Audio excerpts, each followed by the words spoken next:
তো আল্লাহ রাব্বুল আলামিন তার গুনাহগুলোকে, এই গাছের পাতা যেরকম ঝরে শেষ হয়ে যায়, তার গুনাহগুলোকে আল্লাহ তাআলা এরকম মাফ করে দেন। তো শীতের এই মৌসুমকে কেন্দ্র করে প্রিয় নবী সাল্লাল্লাহু আলাইহি সাল্লামের অনেকগুলো হাদিস আমরা জানি, যে হাদিস থেকে আমাদের নিত্য নতুন অনেক বিষয় জানার আছে, বোঝার আছে।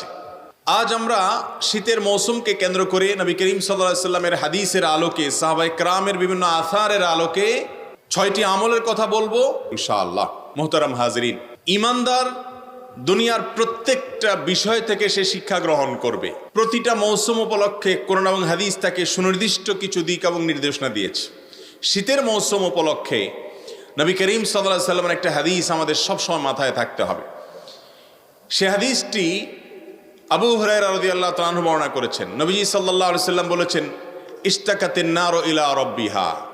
জাহান্নাম আল্লাহ রাব্বুল আলামিনের কাছে একবার